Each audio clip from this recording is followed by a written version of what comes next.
Welcome to Inspire Campfire, a podcast where ordinary people tell their stories of extraordinary adventure. These are campfire stories meant to inspire the rest of us to light the fire within, get outside, follow our dreams, and return to tell our own stories. Ready? Let's strike the match.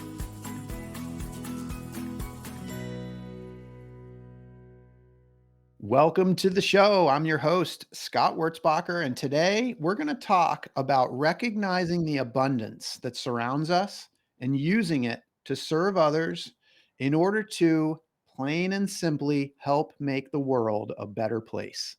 Our guest is a true hero, and he's on his own hero's journey.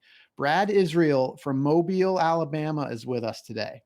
Brad is the president and founder of Warrior 360, a leadership development company focused on coaching and consulting with businesses and teams. His work stems from 14 years of dedicated military service.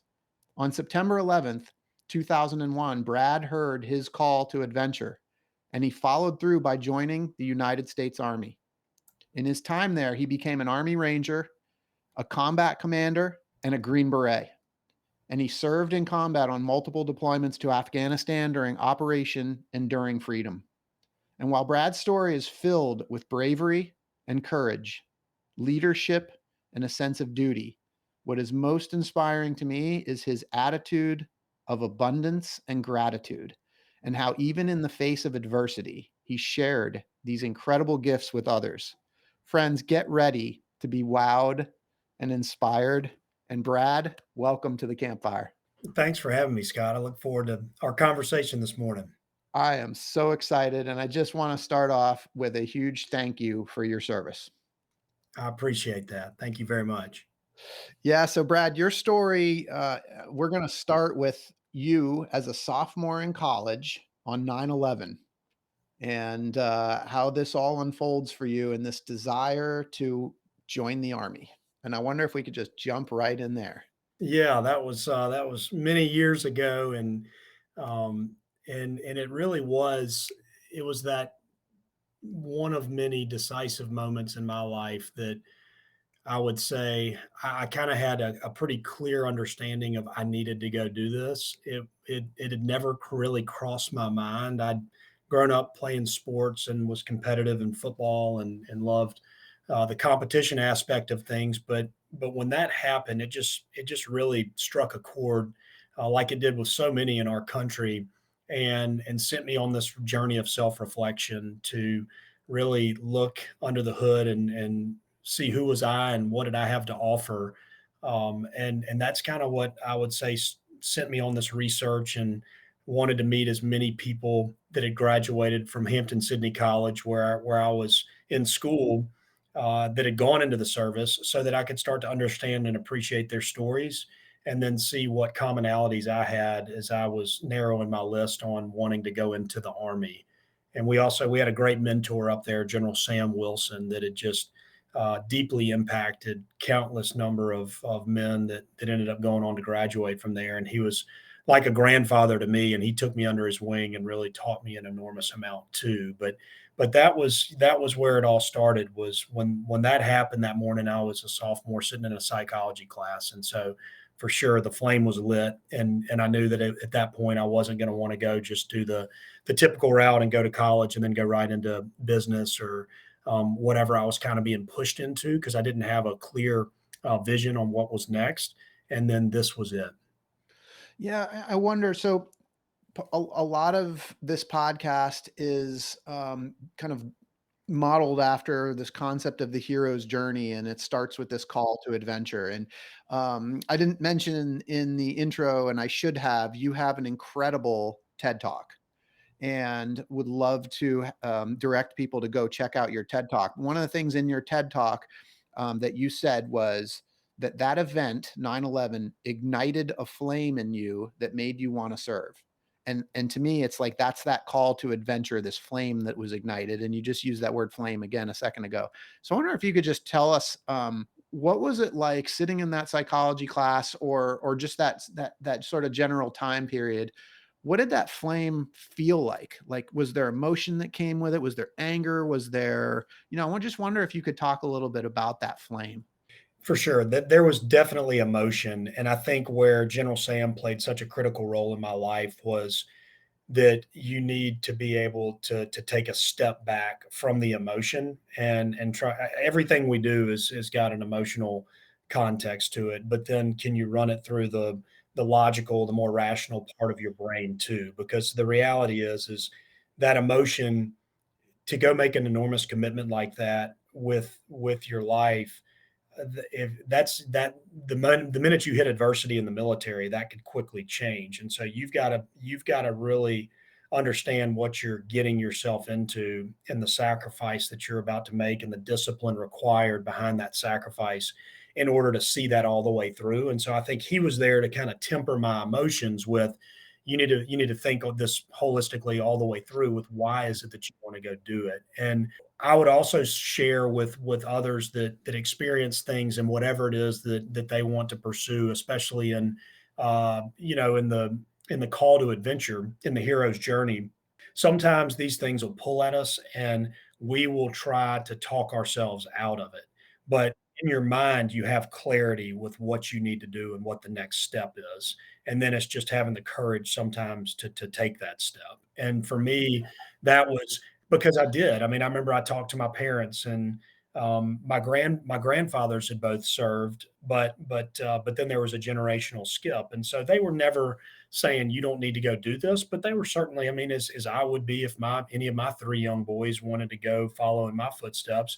I mean, they were certainly concerned for my well being and said, tell me where you're coming from. What is this? And have you looked at other options? There's other ways to serve. And so they and many others, friends as well, were certainly asking and questioning my decision making. But you just kind of have to follow what's innately in all of us and trust your gut in those moments. Not to go do it haphazardly, but say, okay, if this is my direction of travel, I need to arm myself with as much information as possible so that I know what I'm walking into. Because you're never going to be able to control all of that, but you can at least influence some of the variables that go into your decision making process or matrix or however you do it. But that was the big thing for me is I couldn't deny what I was feeling and the clarity that I did have inside, even if I couldn't articulate it at the time. Yeah, it's great. I mean, I love that, it seems like there's like a powerful, like emotional force that is kind of pulling you, but then the rational decision making around like whether this is the right thing. I wonder like what were some of the emotions that fueled this for you? At first, it was anger. Mhm. It was just the fact that our way of life had been disrupted, and I feel at my core there's a part of me that likes to identify with being a protector and Mm. not wanting to see others be harmed, especially innocent folks be harmed. And so I think that just further crystallized it for me. But yeah, there was a wave of emotions. I mean, it was the anger, just the not understanding why such savages could want to go do something like that, and then again for me it was then getting clarity of thought with, okay, now it's I've got to transition the anger into fuel for what's next, because you can't just go off of anger or you'll be reckless. So, and it wasn't to go out to necessarily seek revenge as much as it was to stand up for our ideals and principles of what it is to live in a free society and to represent a democracy. And so, and be able to hopefully impart that upon others in other parts of the world that want to share those ideals and principles with us. Yeah. You and I have only spoken a couple of times, but what you said about just that feeling of being a protector, like I see that in you very clearly. Like that's pretty cool that you let that come out. For listeners and for me, really, like contextually, can you tell us a little bit about Brad before that moment, upbringing, like, and kind of what got you to that point? So certainly a pretty carefree, a very privileged upbringing, wonderful, loving, values-based parents that raised us here on the Gulf Coast, and had an older brother, a younger sister, We went to a great private school where my kids are now. That's kindergarten through 12th grade. So great sense of community, and played sports. Really into football more than anything else. And so I'd been a little bit, I would say, on easy street in regards to had opportunities that not everybody had, and also that was one of those reflective moments was, who was I? And I got to go to this school growing up, and then I got the opportunity to go to college, and to a pretty prestigious college at that. And so all those things kind of compounded to help me realize that it was also part of my responsibility to pay it forward. And so when we were talking about abundance, I mean, I grew up with that around me. I didn't have a need or want, and I love building relationships with others. And so taking all that and saying, okay, how can I package this to then be able to go pour into those that maybe don't have the similar upbringing, environment, experiences, loved ones that were looking out for them and providing for them the way that I did. And so that was as I started to form more of that idea in college. But yeah, I mean, I very social. I mean, always wanted to go out with friends and to go and do adventures, and studied in Australia and did a study abroad trip in Central Europe. And so I mean, I loved being out there and experiencing new things. And that was kind of up to that point of my life what I'd done, and where I'd thrived. And so that's, I mean, that's a little bit about my upbringing. The Gulf Coast is a great place to raise a family, and that's what attracted us back here so many years later. And yeah, and just love everything I got to experience growing up. I have no regrets in regards to just the opportunities that I had. Yeah.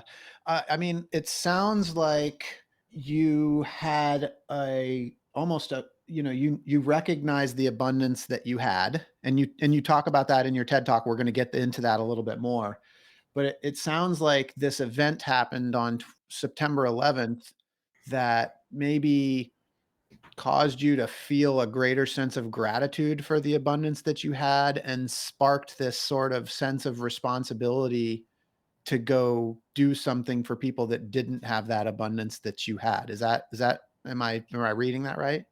Yeah, I mean, I would say that my parents certainly helped shape my siblings and I in regards to always being grateful, and for wanting to give back, and for understanding that the things that we were fortunate enough to have were because of the hard work, the sacrifice, all those things that go into it, and it's not just to be expected. Mhm. And but it certainly did that beyond the framework and the walls of what I was accustomed to, the people that I was exposed to. Because when you go into the military, you're with all walks of life and all different experiences, different cultures, ethnicities, all of that. But the common denominator is just how we are, and seeking connection as human beings. And so Yeah. being able to meet people where they are, I think, was a big part too of, you're not coming in with these preconceived notions, and trying to be super critical or judgmental because somebody didn't grow up or understand or have the values or the manners or the acumen or whatever you want to throw in there that you or people you looked up to did. It was more, okay, how can I understand them and connect with them so that as we walk forward together, we can get better, we can improve, we can create a high performance organization. And I'd say that we were successful at doing that across the board, by, with, and through the buy-in and the beliefs that we shared once we established trust in that relationship. But certainly, um, the gratitude and being grateful, especially when you're at a college like Hampton Sydney, it could easily be lost on you because you just have things that are expected. And so Yeah. you have to take a step back and just say, not everybody gets to do these types of things. Not everybody gets an education like that. So Yeah. what an opportunity for us. Hey everyone, it's Scott here. This podcast is a passion project for me because I absolutely love adventure. And it's thanks to the effort of my residential real estate team here in Charlotte, North Carolina, that many of you know as the W Realty Group, that this podcast gets funded. This awesome group of people have unmatched levels of competence and caring for our clients. If you know of anyone looking to buy or sell a home, our team serves the Charlotte, North Carolina market, but we can also help you find an agent anywhere throughout the US or Canada through our highly connected network. When you support our real estate business, you are also supporting this podcast. Thanks for listening, and thanks for your referrals. I'm wondering, like, the word fairness is coming to me right now. Like, was there this feeling of like, this isn't fair? These people shouldn't have to go through this. Like, I have all of this abundance and this is happening in the world. Like, I'm just curious, did that play a part?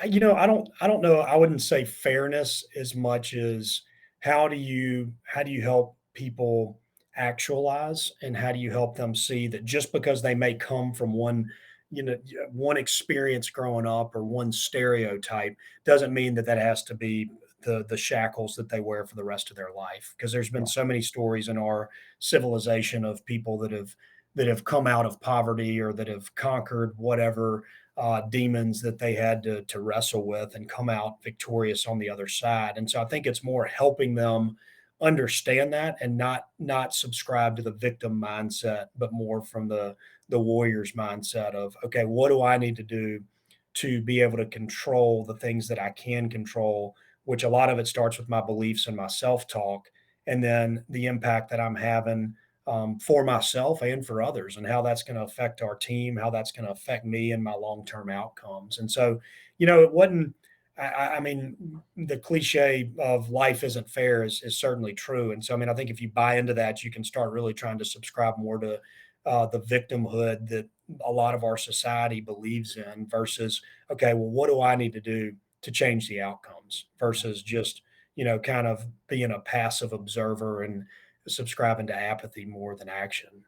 Yeah. Well, you certainly took action, joined the Army, become an Army Ranger, combat commander, Green Beret. And what we're going to get into your story of abundance and how you turned abundance into an igniter of compassion. And that's really the essence of what I want to get to. But on that journey and on the way to that, you experienced a lot of adversity. You're in combat. In your TED talk, you talk about this ambush that you found yourself in this valley. I wonder if you could just to create some context for our listeners, if you could tell us a little bit about that. Yeah, so I mean, that was the we had been in some small sporadic engagements up to that point, and we had had rockets and mortars lobbed at us, and at our base where we were living.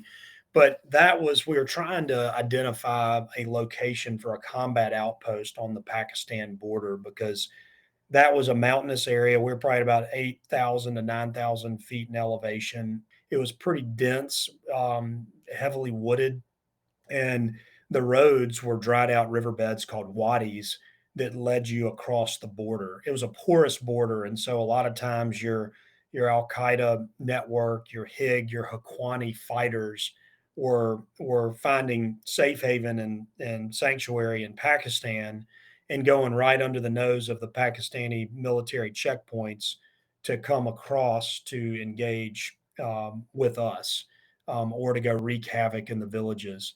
And we were trying to find a suitable location to put a combat outpost where we could observe the border crossing. And we had been unsuccessful that morning.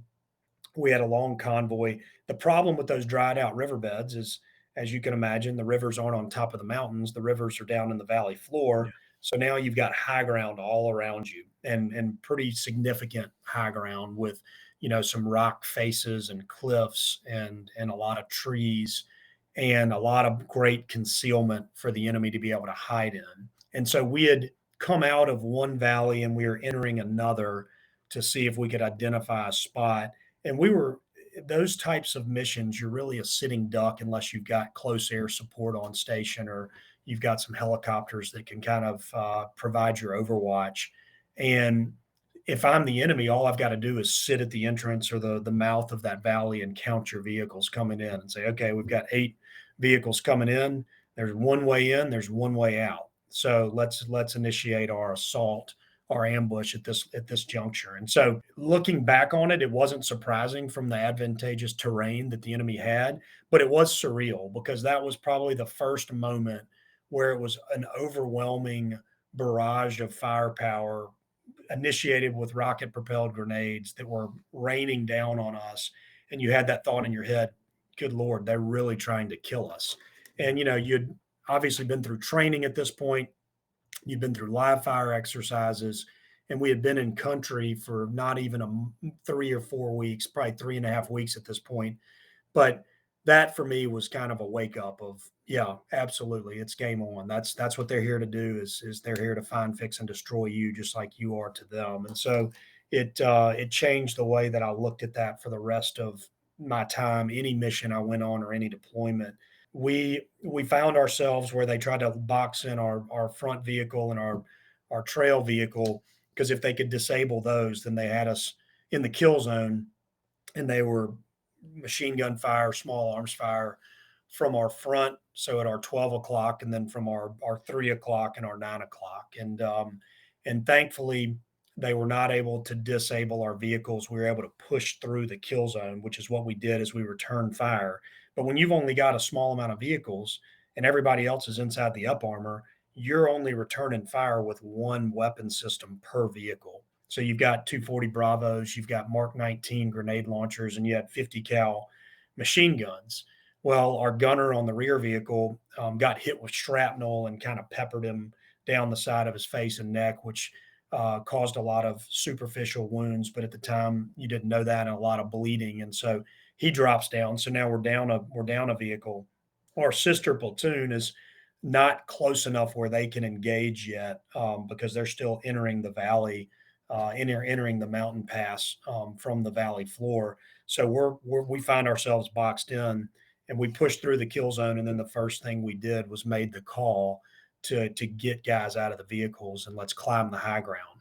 Because the one thing I know about the enemy that we faced is, even though they're uneducated, they're savvy and masterful tacticians, because they're survivors. They've been doing this for their entire life. Their lifetime, their civilization is, if they had a water dispute, then it would turn into a war. And so, because they're survivors in the Darwinian sense, they also knew that the odds started to shift in our favor once we had people, soldiers, warriors, getting out of the vehicles and climbing the high ground and using tactical movement to go engage them with the overwatch of our trucks. So they quickly broke contact after we started to get up there and meet them at their level to be able to engage them. And we did get close air support on station.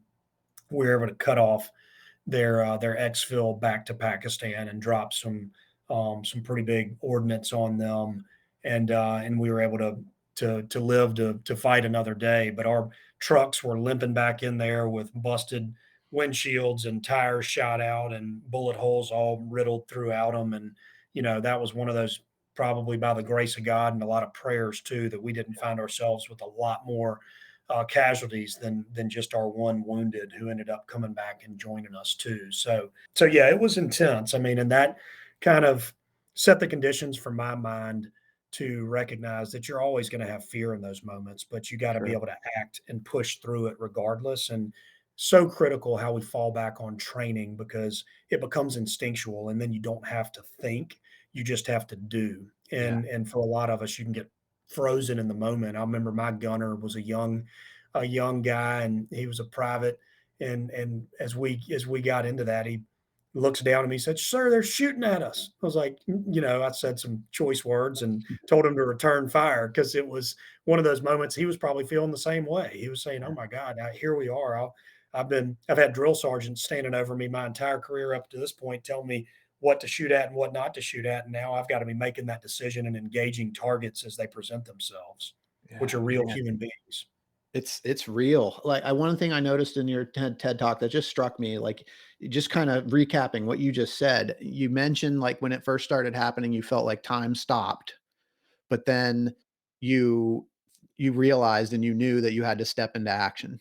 And then I think as you were kind of explaining the experience, like, this whole thing leveled up your confidence and your team's confidence, and you all grew out of this.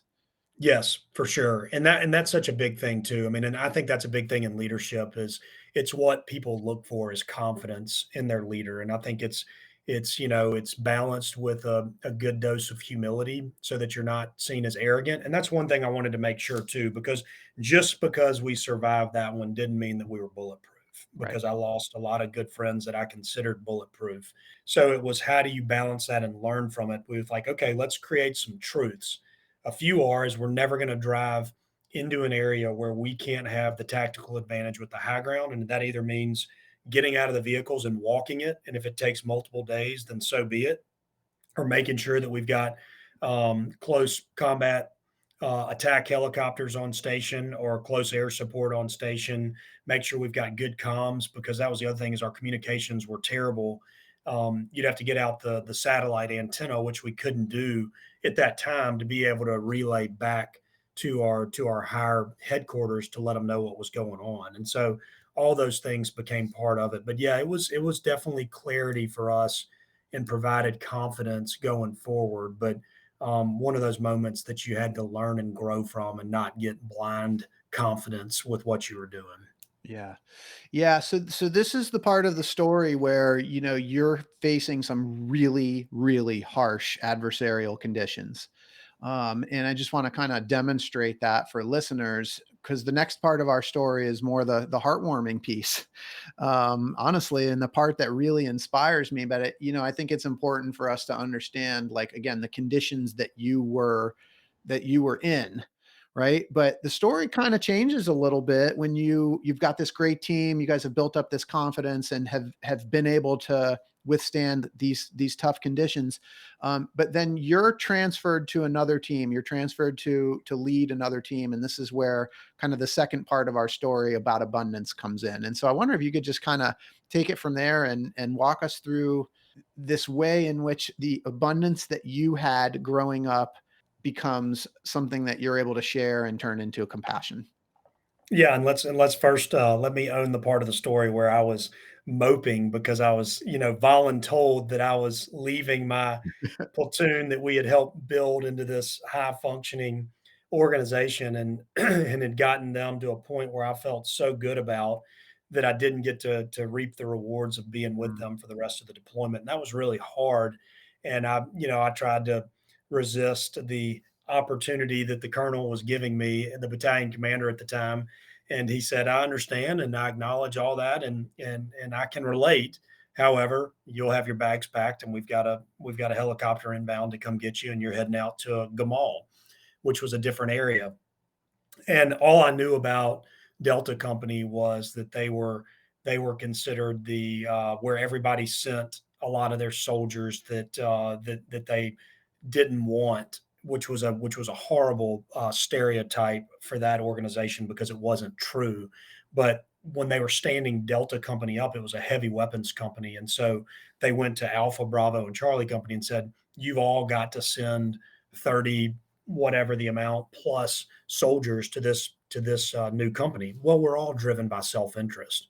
So if I'm a company commander, do you think I'm going to go give them my best platoon sergeant, my yeah. best squad leaders, my best platoon leader? No, you may give them some, but the most part, you're gonna be like, okay, who can we dispose of? This is our opportunity.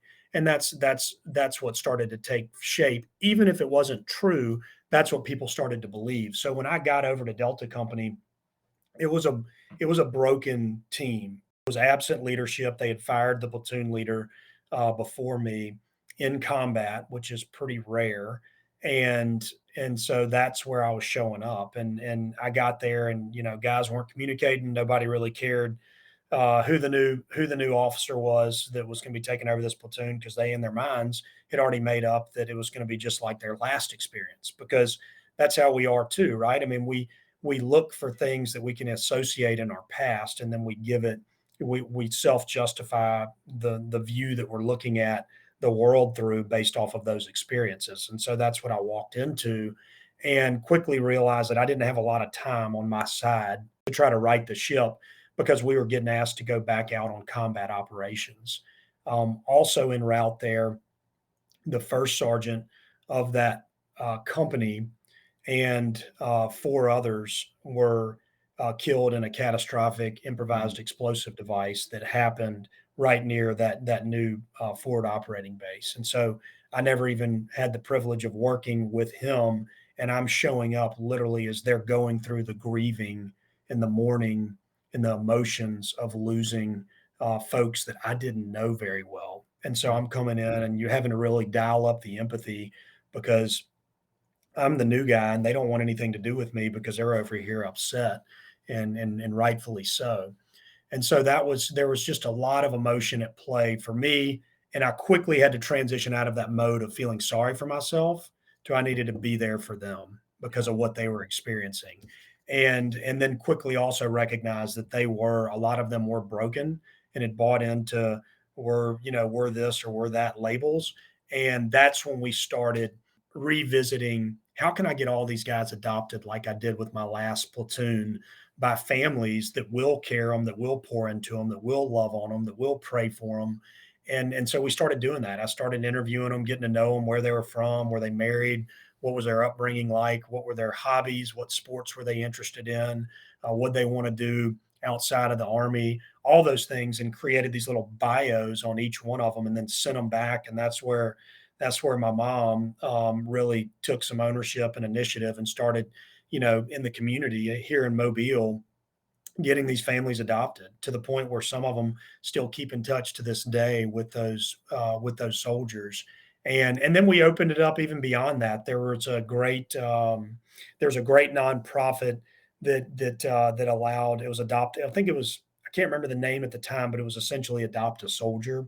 And so Okay. you would fill out information, and I just really was clear with what we were looking for to help first get these guys minds right and let them know that people they weren't just a statistic, that people cared about them back home and they were interested in what they were doing, because in Afghanistan most of the focus from the media was on Iraq. And so that was nice because we didn't have reporters following us around all the time and being a burden. But it was also difficult because most people felt a little forgotten if they Mm. didn't have loved ones and a support network back home. And so we started to generate that. And then as these guys started to get all kinds of things, from socks to better sleeping bags to just some comfort items, we then turned the spotlight on what all could we ask to start helping the Afghans, because they'd give us humanitarian aid. It was like bags of flour and rice and beans, and as you can imagine, they're appreciative of it. But when you show up with that every time, they're kind of like, great, just throw it over here and we'll divvy it out in the village. So we started getting toys for the children and school supplies that we could give them, and winter clothes, because the winters are brutal there. I mean, you and I were laughing about how cold it is here, but we're sitting in our warm offices right now and have the clothing to provide for ourselves, whereas they don't. And so all that started to take shape, and you started to see this transition for those guys. And probably still one of the most rewarding, humbling, fulfilling experiences of my professional career was watching those guys start to activate, starting to do the things we were talking about earlier, with recognizing the potential and the gifts that they had, and building their own confidence muscle so they could start communicating, interacting not only with one another, but then also with the Afghans in the villages that we were there to work alongside. So it was a beautiful, transformation where things started to change, and we had our own standards in Second Platoon Delta Company that we wanted to adhere to before anything else, because they were higher than anything that was previously around us. Yeah. So I mean, I love this, and I want to backtrack a little bit and break it down. Our mutual friend Wes Lawson, who is also a previous guest of this podcast, Yeah, uh, had a he great wa- one. he warned me that Brad is a very humble person, and that I might have to drag some things out of him because he won't brag about himself. So, but I love like the way this story unfolded, and you can hear about it in the TED talk. But I think you talked about how your mom was sending you care packages, Mhm. and these like boxes of care packages would show up, and all of it was for you, and it was kind of representative of the abundance that you had grown up with in your life. And these boxes were showing up, and my sense from the TED talk was that there was almost like kind of a sense of embarrassment, or like that there was all of this stuff coming for you and these guys weren't getting anything. Yes, yeah. Sort of how that sort of evolved. You can kind of delve into that a little bit. Yeah, it was, I think it was amplified because it was the winter time, and a lot of our logistical supplies deliveries kept getting delayed because of the weather, and the air would get shut down, so the rotary wing couldn't fly out to us because we were in a pretty remote location, not near any big area in Afghanistan, and so all those packages had stacked up even more so, and then when they arrived, it's not like the bird can't sit on the ground that long, so you need all hands pulling as much stuff off as fast as you can, and and so now you've got an entire platoon pulling things off that all have your name on it, and so they're over there just, I mean, it's flipping the script. They're essentially serving me versus me serving them because Yeah. they're pulling all these. Oh, here's another one for the lieutenant. Here's another one. Here's another one. And so as it stacked up and you looked around, it was very embarrassing. And I said, all right, well, this is all for y'all. So let's start getting into it. But I needed them to feel that more than this was Yeah. something I was giving them, to it had their name on it and they had ownership of it and somebody was doing it to them, not through me. And so, yeah, and Wes was a huge contributor and all that. Wes sent us amazing knives that provided for the entire platoon, which were super expensive and very, very. And I've still got mine today. And folks like Wes, I mean, so many friends and just people that I'd met along the way that said, "We want to support y'all. What can we do? What can we do?" And so I quickly realized that I needed to, one, embrace that support and be grateful for it, but then pass it to, let me tell you about Togno, let me tell you about Chafee, let me tell you about Sneed, let me tell you about all these guys. Let's get them stuff. And then they started forming a relationship with them. And the only rule I had with the guys was, you will write a thank you note. Teach them about that, because it's not just, because I mean, when you spend the time and the money to go do something like that, I want to know that you at least, I'm not looking for you to acknowledge me, just say, hey, really appreciate, we got it. Right. Yeah. And so I wanted them, and they'd say, well, what do I say? I said, just introduce yourself and tell them a little bit about you and tell them thank you for sending it and for the care that they're providing for you. And what did that do? That just opened the floodgates for more, right? Because then people are like, man, I've got a connection over there and I want them to know how much we care. And so it was overwhelming. And that's when we were like, hold on, time out. Now write a note and say, can you send these things for the Afghans? Because we've got everything we need and we're just, we could open our own bazaar over here and start selling stuff to everybody. We had so much stuff. So it was time to start giving to them. And that really was a lot of fun. And I saw the, when you're in some of the, most difficult, austere environments that are also violent and dangerous, being able to humanize it by giving the guys the opportunity to connect with the locals and the children, because children are the same anywhere in the world. They're mischievous, they're curious, and they're full of hope. And so it doesn't matter where you are, you can find that commonality. And for the guys, it was great, especially for the ones that were young fathers, because they got to go back to their families. And if all you've done is kick in doors and find, fix, and destroy bad guys, it's hard to put that weapon down and come back and play with your children and want to be present as a father. So that was important to me too, to make sure that we did our very best to prepare them also for one day inevitably and hopefully, God willing, being able to go back home. Yeah. So this thing kind of goes from like you're receiving all of this abundance. You go back to mom and say, "Hey, like let's support these guys." Then the guys are starting to feel the love, right? This broken team starts receiving the love, and then they're starting to feel this sense of abundance. And then because they're feeling it, they now want to pass it on to the people of Afghanistan. I'm like, what was that like for you to watch that transformation of, you called like this broken team to like these people that are now experiencing abundance and wanting to pass it on? It's incredible. I mean, it's probably one of the greatest gifts I think that we can offer is, I'll never forget when I first arrived and all that they were going through.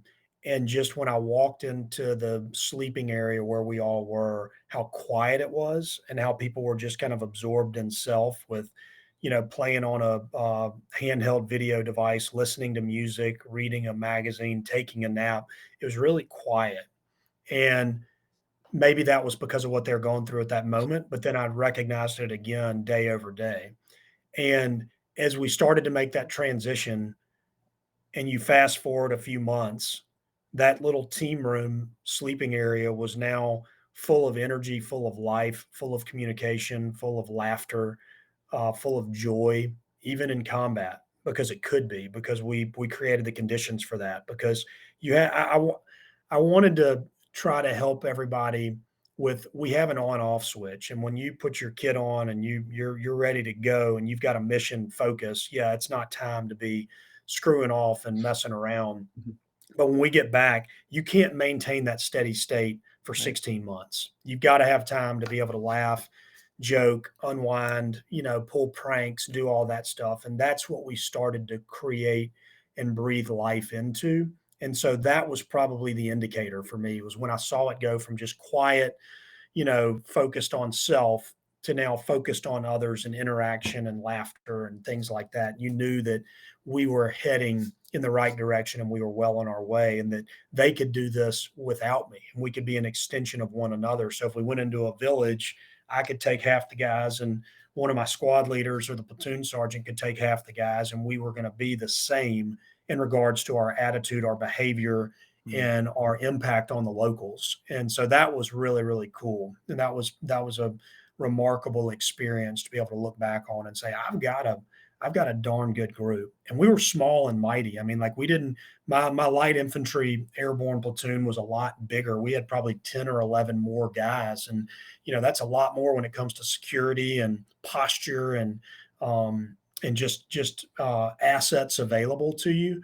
And so we had a smaller group, and you still had guys that were going down, getting sick, or getting, rolling an ankle, or guys that were going on leave, because on a long deployment like that, they did get time away.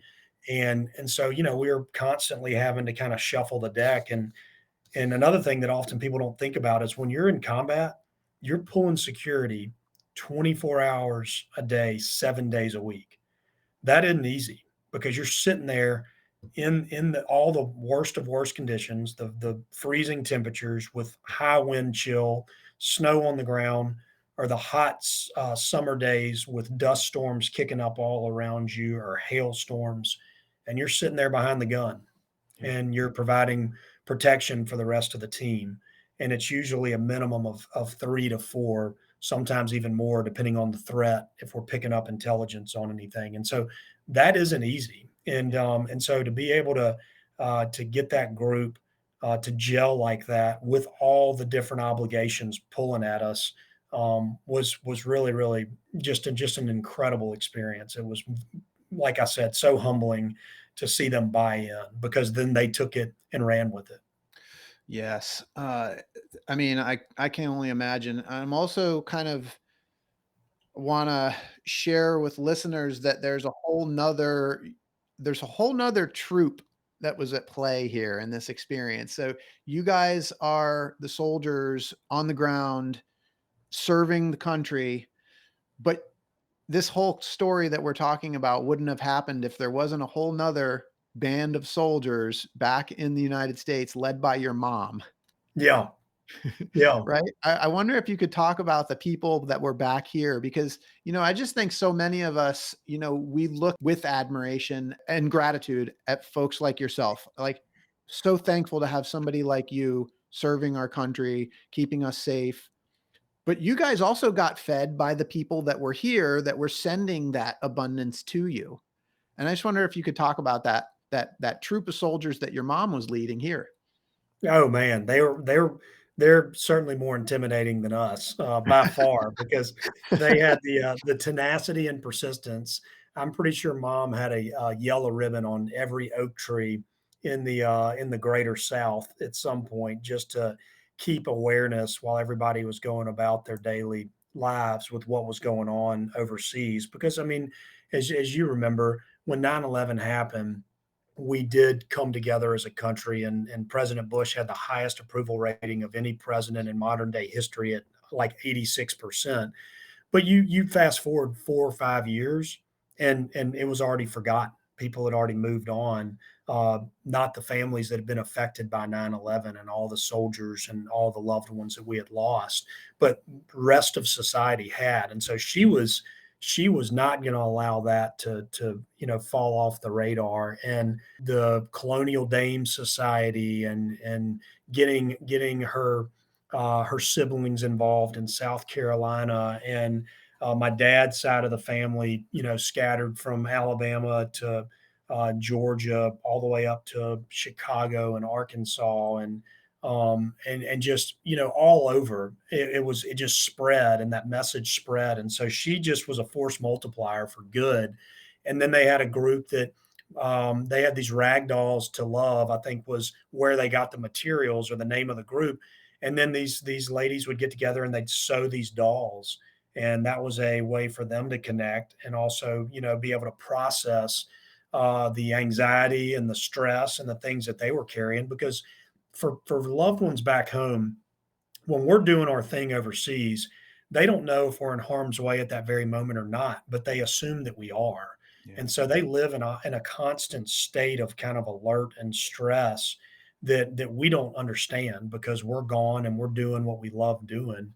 And so, I mean, it takes an enormous amount of resilience and grit and persistence and keeping positive thoughts, and that's how she channeled it, was by rallying groups together and doing things like sending us what we needed, getting soldiers adopted, sewing dolls to send to us so that we could hand it out to the children because they just latched on to them and just loved them with all their hearts. All those, putting yellow ribbons out, just doing whatever it took, making sure that at church, and every church, that you were on your entire platoon was on the prayer list. I mean, before we deployed, that for the first platoon I had, third platoon, Charlie Company, she and two of her best friends, who are like second moms to me, flew over to Italy where we were stationed and brought us St. Michael's medallions that had been blessed by our priest at church, at Christ Church Cathedral. And so, I mean, things like that. I mean, that's determination, Yeah. right? So, I mean, she was unbelievably remarkable and steadfast with that all the way through. I mean, all the way through. There wasn't a day that her and my dad weren't speaking or connecting with somebody, and they were just truly. I'll be forever indebted to them and grateful for them for doing that, because it was hard. It was probably harder on them. And then eventually, my wife, as I deployed again later on, and she has our first child, and get to come home from the birth and then go back over to Afghanistan again. So I know that that's a whole different story that we'll have to save for another day. But I mean, those are the types of people and the caliber of families that we have supporting all of our soldiers and loved ones when they are in harm's way. And I mean, we just couldn't do it without them.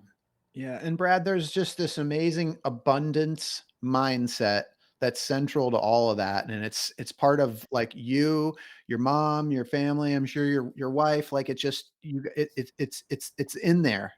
And I'm just curious, like if we just can talk for a minute about abundance itself. Is abundance something that's developed through? Is it just something we're gifted with, or is it something we can develop?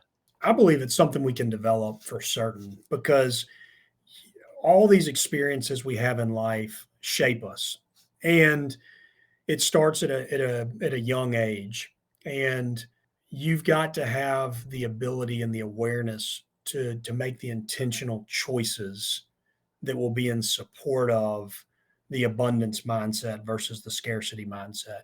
It is natural and it is common for us to want to be more protect what's mine, and start to subscribe to a mindset of scarcity, and Mhm. then self-justify it however we want to. But when you're being honest with yourself, and when you have the quiet time to truly reflect, are you doing that for you, or are you doing that for somebody else? And every experience that I've had, and I'm sure that you can relate to this too, and others that subscribe to it, when we choose on the abundance side, it is returned 10x.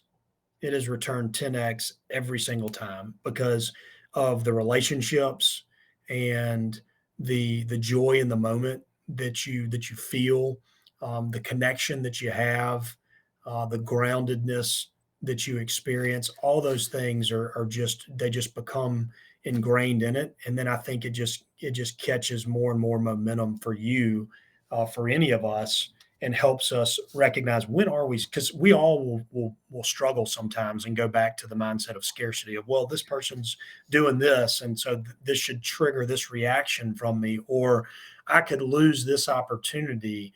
Well, that it's going to be okay. Now, what do you need to own in that? Are you losing the opportunity if it's from a business standpoint because you got complacent? Did you start getting a little too overzealous? Did you get too greedy with what you were after?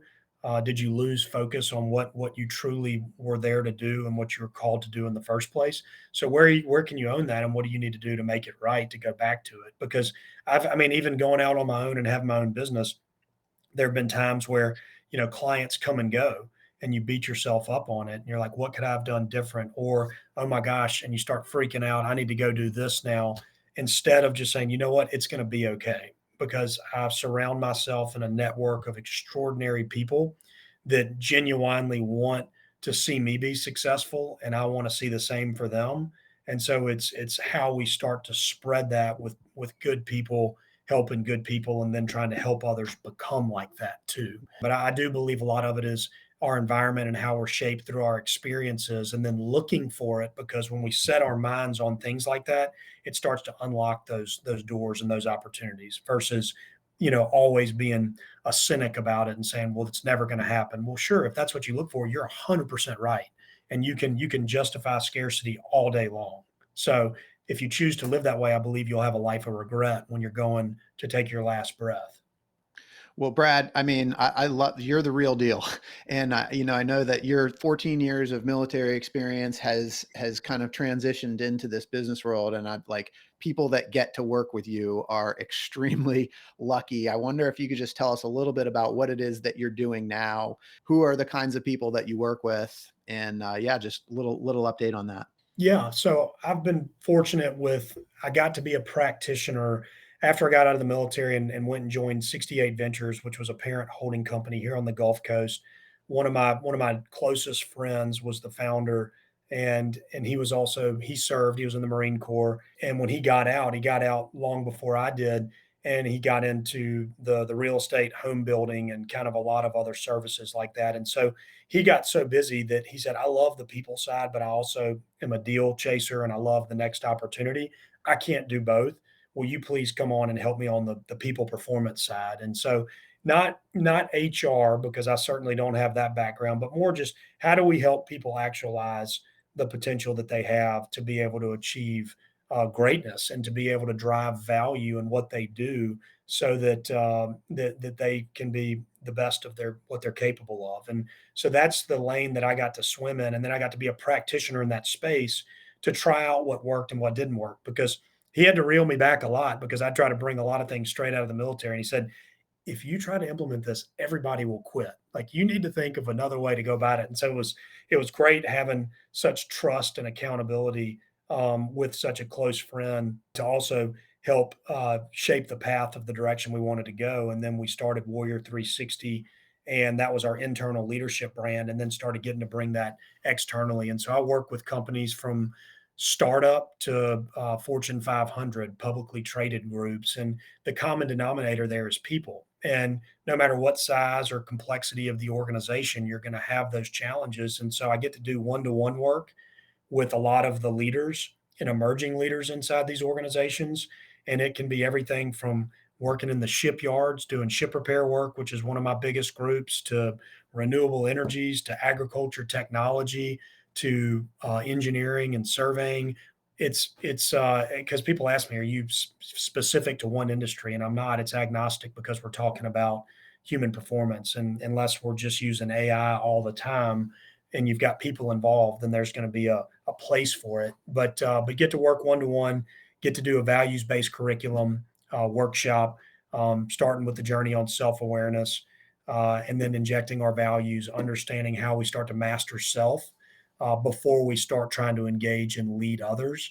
And so we have a curriculum based off of that because of a great mentor of mine that also really has helped me in this, named Mark Fernandez, who I'm just so grateful for with everything he's done to help me get to where I am today.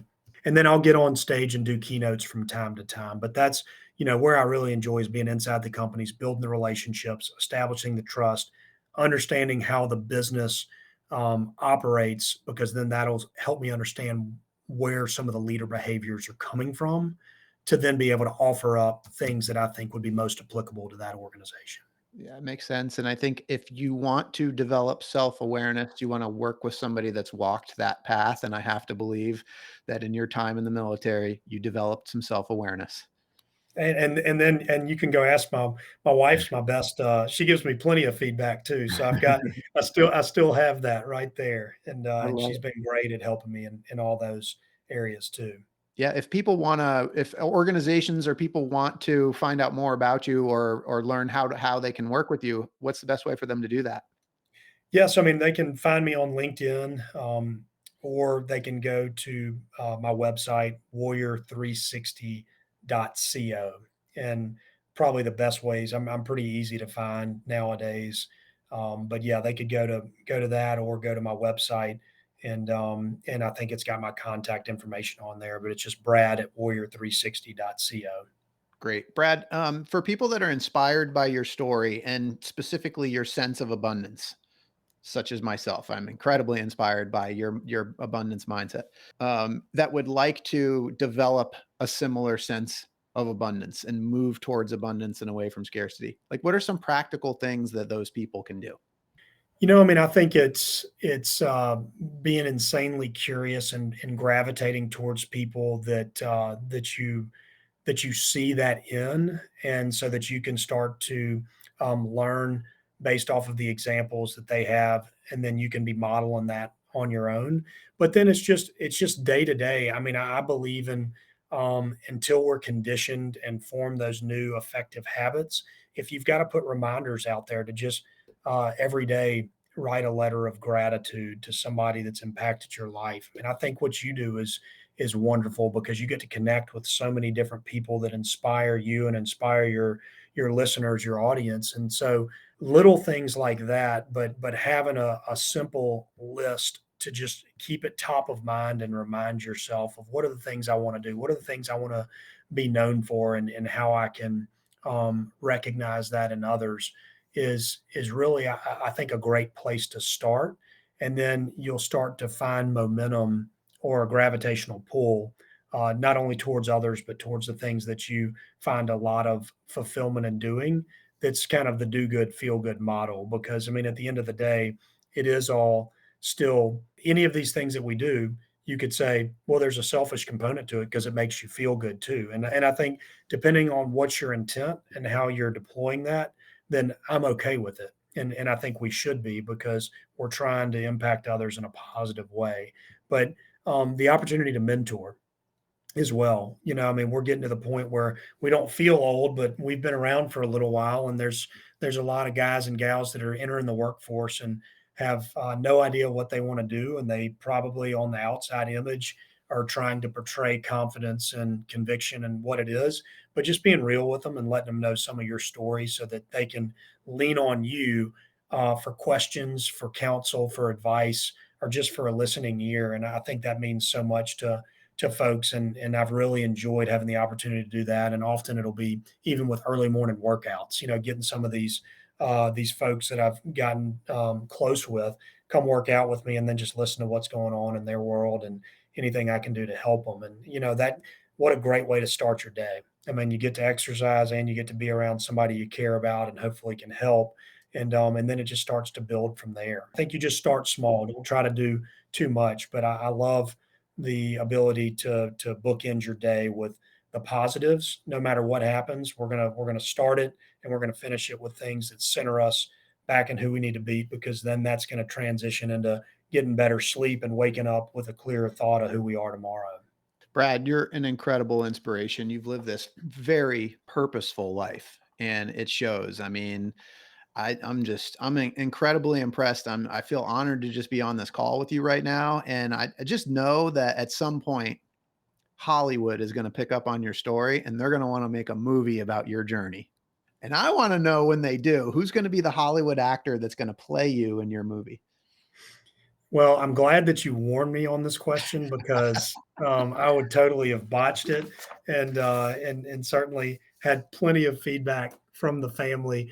One show that I watched recently and really enjoyed was Limitless. In that what's the Australian actor's Yeah, with name? Thor. Yeah, Chris not that Hemsworth. I Yeah, look not that I look anything like that guy, and so, but I did like what he stood for, and so yeah, I thought he's a good one, but he'd Chris be Hemsworth. he'd have to lose a lot of muscle mass and put on a lot of fat to play me.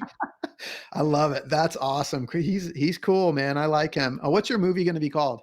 We're doing a conference in January, and I love the name of it and the theme. And we started this last year, and it really had such success that we're just running with it, and we're kind of changing up how we run it each year with some of the different topics under it. But I love the theme of chasing greatness, so I like that Ooh, as a good one. nice. Chasing Greatness, starring Chris Hemsworth, and I'm definitely going to see that movie. It's going to be great. I can't wait to see it. Brad, thank you so much for taking some time to spend with me today. This was such a great conversation. And for those listening, I hope you've been inspired as much as I have. I hope Brad's story has encouraged you to listen to the voice inside that calls you to adventure, because we want to hear your story next. If you have a story to tell or just need a nudge to create one, please send me an email. We'd also appreciate it if you'd help us spread the word by leaving a review and sharing or tagging Inspire Campfire in your social media. And until next time, I want to encourage you to get outside. Thank you for listening. Brad, thank you so much for being here. You got it. Thank you, Scott.